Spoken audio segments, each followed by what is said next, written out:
Hello, ladies. This is Grandma. I'm sending you another story today. We're going to be talking about why we celebrate Easter.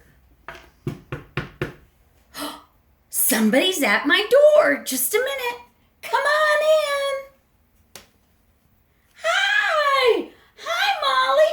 Hi, Grandma. Hi, Max. Hi, Grandma. These are my two little friends that I bet you guys don't remember meeting long time ago. Well, Max here and Molly are going to help Grandma tell the story about how we celebrate Easter. Is that all right with you, Sophia, Elise, Sydney? And don't forget to grab little Ellie and put her on your lap so we can get started. So we're going to talk about Easter. Isn't it about egg hunts?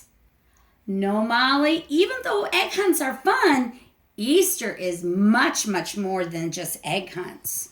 So we're just going to have to talk. We're going to talk about Jesus' resurrection. What's a resurrection? I know resurrection is a big word, Max, but it's where you come back to life. It's going to be so interesting. So let's listen. Okay, this is what's going to happen. It happened on Easter morning. All right, everybody sit down. Jesus had been taken away and put on a cross. I know, that's really, really sad. And everybody was really sad, especially his friends, the disciples, because they didn't want to see their friend Jesus, who really is God, die. And you know who was really, really, really sad? Was Peter, because Peter pretended he didn't even know Jesus. Did anybody ever done that? I did once. I pretended that when my friend was being bullied, I didn't know him. How did that make you feel, Max? Sad. I know, it's okay. Peter felt the same way. So everybody was feeling the same way. But then the next morning, Mary and Mary Magdalene and Salome, they went to anoint Jesus' body. What's anointing? Well, that means you put spices and oils on Jesus' body to show respect. So, as they were about to go to the tomb, what's a tomb? A tomb was a special place where people were put when they died. So that's where they were going. Then suddenly the earth shook. Oh my goodness. And an angel came down from heaven. And he rolled the stone away from the entrance of the tomb. I know. Don't worry. It gets better. The women looked at each other and rubbed their eyes. They couldn't believe what they were seeing. Oh my gosh. Here is an angel, bright as lightning, and his clothes were white as snow. And there had been guards by the tomb, protecting Jesus' body so nobody would steal it. And when they saw the angel, the guards fell down and fainted. Can you imagine? Well, the the women were just so afraid of the angel.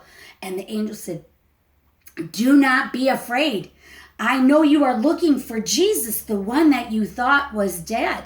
But he isn't here. He has risen just as he said he would. Come and see for yourself. The tomb is empty." Oh, isn't that exciting? I know it's exciting. The women were confused, but they were so happy. They were so sure that Jesus had died. Well, they looked into the tomb, and guess what they saw? No Jesus. Just his clothes were laying there. And they were so excited. And the angel spoke to them. He says, "If you find Jesus, he's on his way to Galilee." So the women were hurried and they ran off. Oh, they were laughing and crying. They were so excited. They didn't know what to do. So they had been so sad that Jesus was dead. But now they were so excited that he was alive. They just knew they had to find Jesus. And they had to tell his disciples, yep. So as they were running down the path, they were running and running. They turned the corner. Did you ever do this? And they bumped into, guess who? Jesus. You are right, Jesus. He was there. And he goes, "Greetings," he said. The ladies fell to their feet and worshiped him. Oh, yes, I know they were so excited. And Jesus said to him, "Do not be afraid, Go and tell my disciples to come to Galilee, and that is where they will see me. We're going to end our story today, right now, here. And we'll find out next week what happens. But if you want to read about the resurrection, or if you don't know how to read, have someone read to you. It's found in Matthew, God's Word, Matthew chapter 28, 1 through 10, and Luke chapter 24, and verses 36 and 49. Doesn't that sound like a good idea? I knew that Max and Molly would like it. Yeah! I am so glad they were with us today. Till we see you next week. Love you guys. Bye.